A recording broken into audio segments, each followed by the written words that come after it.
talking about a confluence of factors in Vedic astrology. Making this update from South India, a couple planets in Libra, and Venus also pressured. So how do you read something like that?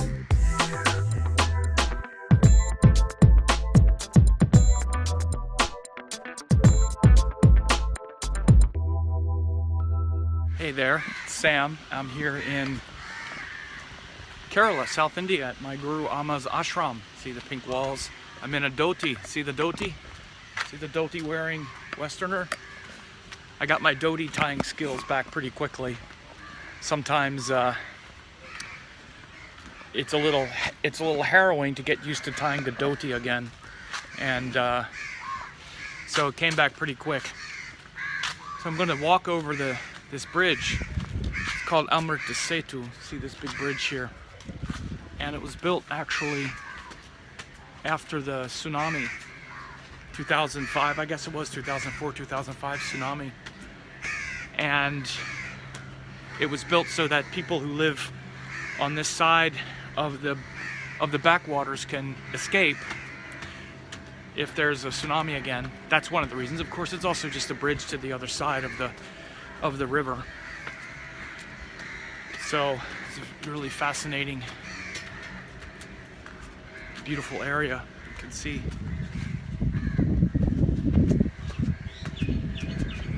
this is Kerala, India. Those who haven't been, South India. It's called God's country.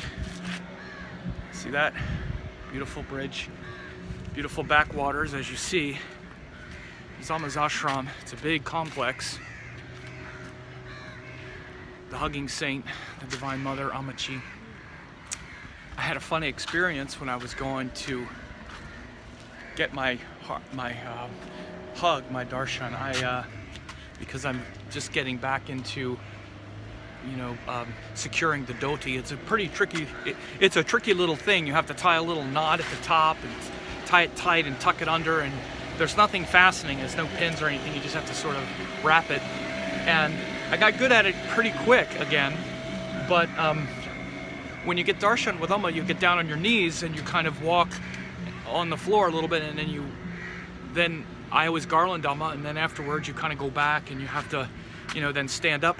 I have this fear that I'm gonna, one knee is gonna be on the dhoti, and then the other leg I go to stand up, and I'm gonna like pull the dhoti down to my ankles and be standing there in my underwear in front of like thousands of people in front of Amma. So it didn't happen, hasn't happened yet. So I'm very, very mindful of that when I go up to get darshan from Amma in my dhoti.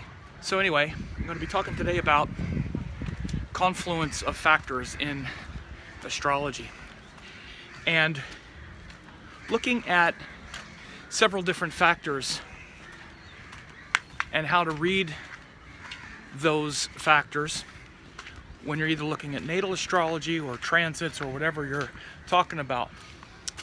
So currently, as I shoot this, there's a very close Mars-Jupiter conjunction in the sky. They're in Libra. So we see the sign of Libra influenced and affected by two planets that are somewhat, fired up, or somewhat fiery, especially Mars. And they're in the sign of Libra, of course, which has to do with relationship and getting along with people and things like that. And so when we see something like this, we would expect that Mars wants to strengthen and destroy things that are making us weak. Jupiter is inspiring and looking for higher purpose. And we would bring that kind of energy into the Libra quality of life, which has to do with, again, like relationship, and compromise with others and things like that. My hair is a mess. Oh well. And so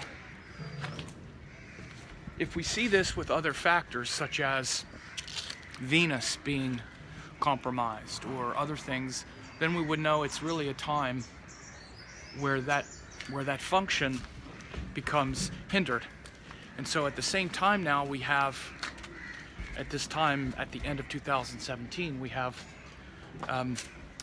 Saturn very close to Venus in Sagittarius, Venus is getting close. Venus is also combust, which is very close to the sun.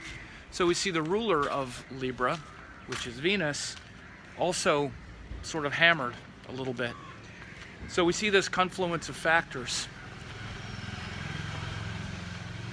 The sign of Libra being somewhat compromised by Mars and Jupiter, fiery idealism, and the ruler Venus being pressured by Saturn, which brings a lack of joy, for lack of a better way to put it. There's the bridge we just walked over. A lack of joy, and then also Venus being combust, which brings a kind of sensitivity and frustration. So these things combine to make a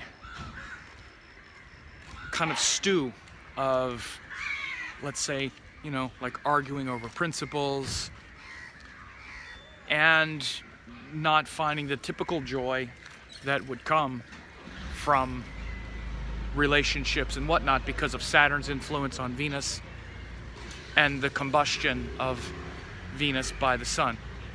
So what might typically happen is you might have Mars, Jupiter in Libra,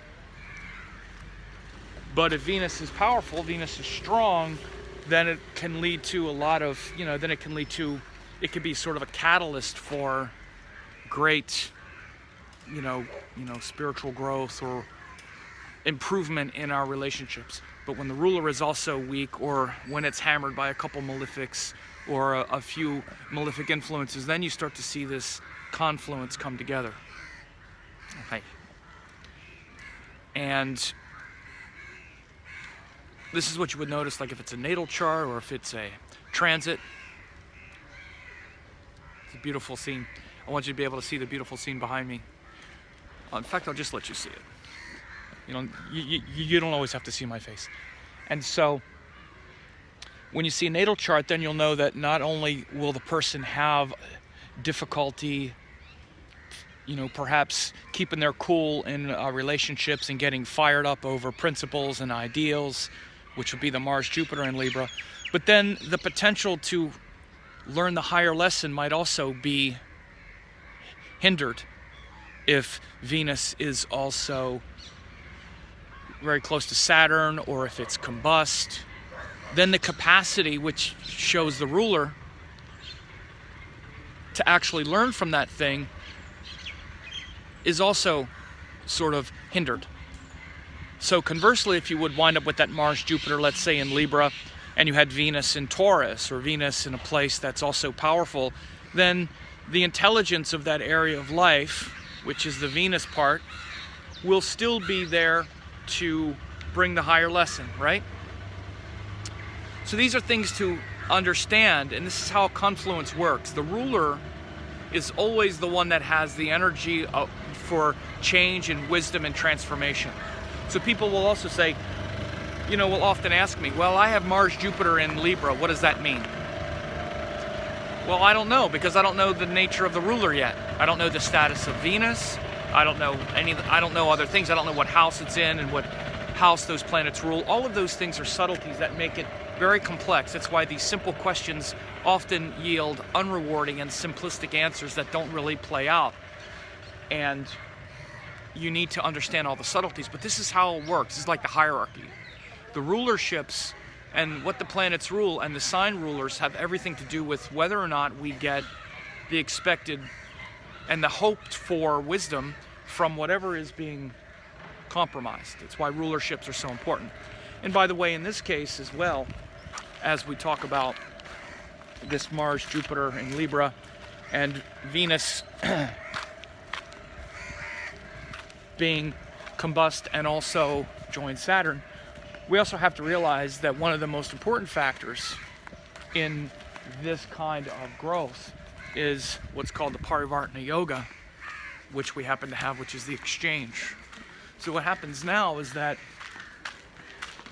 we have Venus in Sagittarius exchanging with Jupiter. So, for example, when planets exchange and they're in each other's sign, that's always a very strong glue that holds things together. So, Jupiter in Libra, ruled by Venus, and Venus in Sagittarius, ruled by Jupiter, shows this exchange. And the exchange is like a dialogue where there's a constant, literally like exchange or dialogue between those two energies, where the energy of Venus is working through the agency of Jupiter, the ruler, and the energy of Jupiter is working through the agency of Venus, its ruler in Libra. So there's a dialogue, right? So this is a very potent and powerful glue that holds things together. Hi. Hi. You're on video. So it's a way to look at things and notice what's happening now in the sky with what you might be feeling now. Again, this is being recorded at the end of 2017, December 30th. It's also a beautiful morning. It's a nice cool breeze here in the morning. It's about 7 a.m., 7:30 here in South India. So it gets pretty hot later in the day, but it's a nice to take a little walk, hear all the crows waking you up, and take a look at the beautiful backwaters here in Kerala, South India. It's pretty crazy here in the midst of the jungle. You have this sprawling ashram complex, and if you ever want to just really connect with the real kind of authentic beauty of Vedic wisdom and Indian spirituality, the real truth is in the devotion, is in the bhakti, is in the pure love. And this, especially in Kerala, South India, it's very much, it's called the land of, it's like the land of God, because there's so much devotion. And this guru, Amma, the hugging saint, she likes to hug people, but it's a lot of, that's what her work is to bring people and not just hug them, but give them, a blessing in the form of a hug. But it's also an extremely pure yogic path. And, the whole essence of all spirituality can be reduced and brought into bhakti and devotion and love. If you have love of what you're doing and the love of God or the love of truth, then everything is easy. If you don't, and it's fear, and you're trying to, and you're spiritual, or you go to God because you're afraid that you're not going to get enough, or you're afraid of this. Of course, all of us start with that, but if it just stays that way, then it's not, then it's effort. But, as Alma says, with love, there's no effort. If you love God, or you love the form of God, or you love the path of God, or the path of devotion that you're on, then it's no work at all. Because we're all doing what we love. And sometimes the thing we love is something that's dark and fearful and scary, and we can't stop loving that either. And that's the problem. But when we love something pure, when we see a pure emanation of spirit, whether in the form of a guru like Amma, or any guru, or any teaching or anything, it doesn't have to be that, but when that's called devotion and bhakti. And bhakti is that most direct path in the Kali Yuga. This is why the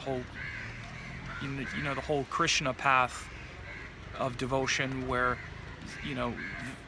it's hard to digest the wisdom of the Vedas in this yuga, because it's so abstract. But the path of the heart, the path of bhakti, the path of devotion is immediate, because we're emotional. We live through our emotions in this yuga, in this age. And that's why even like in the ISKCON tradition or other traditions, they say that that really the only path in this lifetime is through the like the Hari Rama Hari chant, you know, the Maha Mantra chant or other things that connect us to the heart. I don't necessarily get into absolutes but they're saying on a mass scale.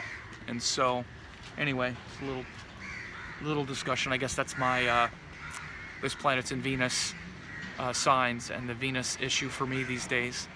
I have my moon in Libra, so they're on my moon, and it was a good time for me to come back and see my guru again here in Kerala, South India.